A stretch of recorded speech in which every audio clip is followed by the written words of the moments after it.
Hi, everybody. We're back. Alina Maradaji. And Melissa Wilhouse. We're here at Rider University, and we're bringing you The Little Things, Episode 3. So if you've hung on with us at this point, keep doing what you're doing. Keep staying with us because we love you, and we hope you love us too. And you already know that it's the little things that make the biggest difference. So today we're going to talk about trees. Why don't you talk a little bit about why this is an important topic to you? It is to me too, but yes, take it away. Yeah, so why we work is because she loves all the ocean aspects of the environment. I like all the land and trees. So I'm really passionate about our forests and our rainforests around the planet. And I'm actually trying to do a lot of research on them right now, and I'm hoping to battle deforestation as I go further in my education. But we're basically going to talk about why trees are so important and what you can do to help.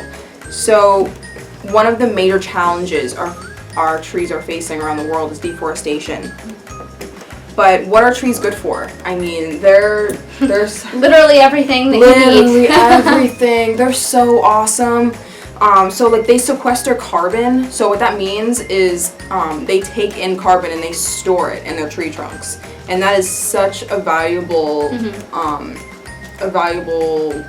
skill, I guess. I want to call it a skill. It's a really valuable asset for trees to have in the way, like she's saying, that they store carbon, and what do they do with oxygen? What do they have to do with that? I mean, we don't need that, right? They produce oxygen and just clean the air, and it makes the air so much fresher. And you can definitely tell the difference when you're, say, in a city and when you're in a forested area. Mm-hmm. There's a dramatic difference in how clean the air is and your ability to breathe well, because it's just so much cleaner. And the thing is, not only are trees literally what you need to sustain human life besides water, because they create oxygen, but think of all the other organisms that depend on a single tree.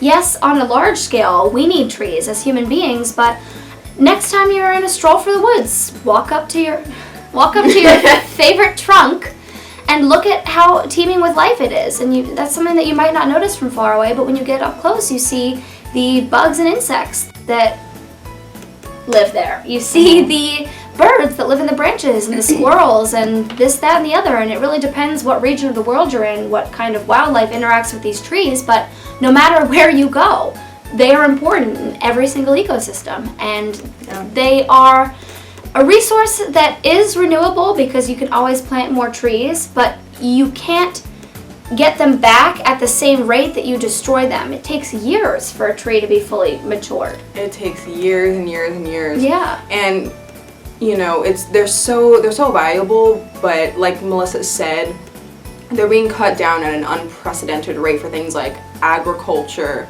and homes to build more homes and complexes. So not only that, but wetlands, they act as carbon sinks. So like I said before, how they sequester all this carbon and they take it all in. Wetlands, they're so active of an ecosystem that they're able to store so much carbon, and that's why they're so valuable. But again, they're being destroyed by development and agriculture. So say you don't really care about, the environment for the environment's sake. So you don't necessarily think oh, okay, we want to keep all these insects safe, all these animals safe, which is a good point, because not a lot of people have that immense care. It's okay to care about the right thing for the wrong reason. Yeah, it would be ideal if you thought about your actions for the way that they impact the world around you, but if you are concerned with the commercial aspects of life, trees produce, in addition to paper, money, not to say that they're like a bank, you can walk up and get a stack of hundreds from it, but they provide the materials for so much of what we rely on as a society. Going back on, maybe not caring for the environment for its sake, maybe you care about people. Mm-hmm. And trees, they actually prevent things like erosion, which lead to mudslides. So the roots in trees, they actually are able to keep the soil in place. So it prevents the soil from becoming loose and becoming runoff down huge mountains when it rains or when there's heavy rainfall in general. So those mudslides can cause so much damage to local towns. Devastating. And if you just Google it, you'll find so many different stories of just so different towns and communities being destroyed by these intensive mudslides. Trees, you may not make this connection like immediately, but they filter your water too. So the roots in the bottoms of trees, they actually have the ability to filter the waterways that are running through them.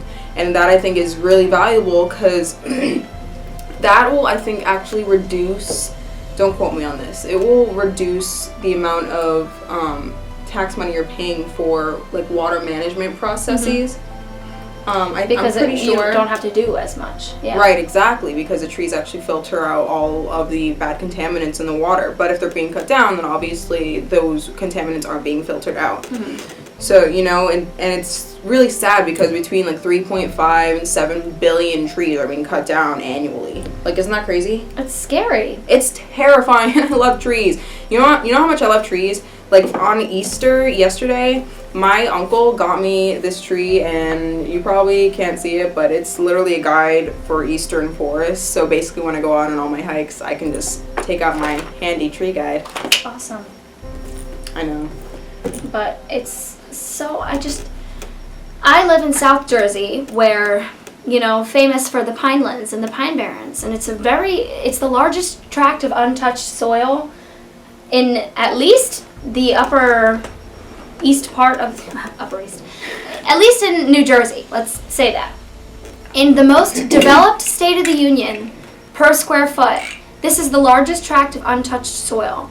And for months, if not a year plus now, people have been talking about putting a pipeline right through the middle of it. And not only is putting a pipeline anywhere a bad idea because of, you know, the potential risks and how it just ruins the ecosystem that's already there, but think of all the trees that will be cut down and all the bushes that will be mowed over and all the animals that rely on these horticultural things. All right, let me rephrase that.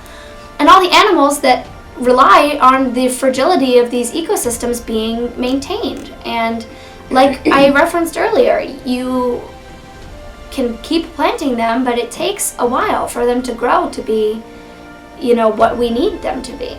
And I tell people all the time that when, you know, we're talking about climate change, or we're talking about trees, or we're talking about the ocean, and they go, oh, that's just like only like the hippies care about that, only the like environmental freaks care about that. But the thing is, it's not an environmentalist problem. It's an everyone problem. It's an everyone problem.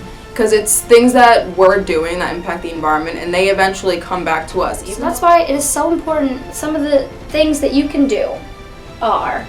Yeah, I mean, like some of these things that most contribute to deforestation and these problems with our forests all over the world are palm oil, agriculture. So palm oil, if you guys don't know, it is a really valued commodity right now. So you'll find it in anything from food to cosmetics to just everyday products that you use. And what's happening is that those Amazon rainforests all over the world are being cut down to make room for palm oil forests so that they can farm them to put in products that we use. And it's really bad because those forests, not only are they important for all of the things that we listed before, but they're home to so many different animals and different creatures, orangutans specifically. So a really great film, I just want to throw this out there, Rise of the Eco Warriors. We watched it for one of our films here at Rider University. It's so great, and it really highlights how important those forests are to orangutans specifically. Because of course there are other animals too, but they're just the most empathetic animals in the entire world, and they're adorable and they're beautiful, and we're destroying their homes, you know.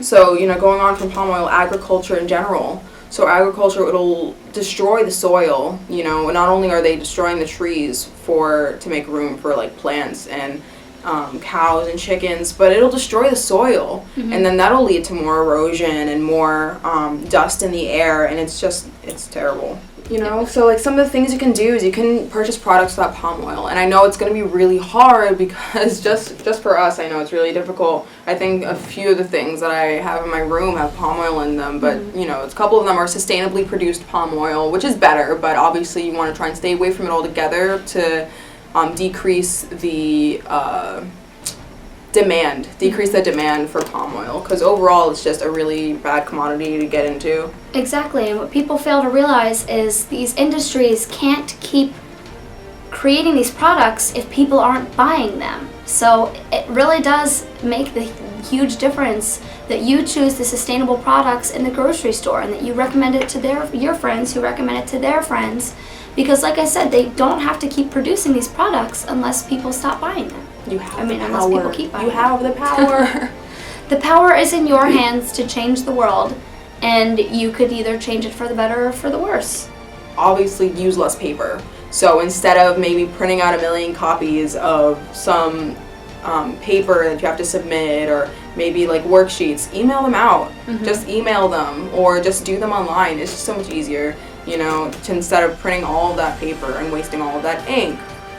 And that in mind, it's so important to use less so that you waste less, but whatever you waste, make sure it ends up in the right spot. It is so easy to pick your paper out from the rest of your trash and put it in a place where it's going to go and be repurposed into something and given new life, and so that it doesn't end up in a landfill or in the forest or in the lakes and rivers and oceans. But the most important thing that you should take away from this video is that the little things make the biggest difference, and the little things start with you. So yeah, I mean, just like a couple last things, like Melissa mentioned, there are companies that produce paper from sugarcane. There are companies that produce things from recycled materials, and there's actually this really cool thing that I heard of some months ago. It's called leaf leather. So this doesn't directly impact like deforestation per se, but it's something really, really cool. So I looked it up, and I forget which company it is, but if you Google it, you can easily find it. It's called leaf leather, and what they do is they take the leaves that have already fallen off trees in the forest and they coat them in a resin, and it feels and looks like actual leather. Yeah, That's pretty cool. It is. It's really cool. Yeah, and you know, there are 1 million companies out there that are also involved in like rainforest restoration projects. Oh yeah. And yeah, like the company that I know we talked about last video, Yerba Mate, like the caffeinated tea company, they're huge on rainforest restoration, and it's awesome. And that's one of the things that really got me into the company. But if you look in like any other food companies and stuff, more and more are getting involved with that stuff. By the time you're watching this, we will have an Instagram account set up, so you're going to have to throw us a follow. And while you're on there, check out the Instagram account Green Matters, just spelled exactly how it sounds. Every day they are posting more about sustainable products and companies and countries and organizations and governments that are making that difference. And just the biggest takeaway, if you remember anything from this video, is that trees are so valuable, not only for our ways of life, but to every other species that we share this planet with. And that's why it's so important that we are mindful of the preservation. Yeah, so I think that kind of wraps up this video. Just one little shout out. I just got this new phone case in the mail. So cool. It's by this company called Pelas, or Pela. I don't really know how to pronounce it. P-E-L-A. And it's 100% biodegradable. It's made from plant-based materials, and it is completely environmentally friendly. And this specific case actually goes towards preserving like ocean wildlife and protecting our oceans. So on the back it says Save the Waves Coalition. It's so awesome, and the cases are beautiful too. They make them for a variety of cases, for a variety of phones, and I definitely I 100% recommend these. They're really nice, and they're actually really durable. They're not like as flimsy as you would think. You know, like it's no different from any of the commercial cases you buy. So definitely look it up. Pela, P-E-L-A, Pela case online, and pick one up today. And be the change that you wish to see. That was a terrible high five. Yes. But you get it. See you next time.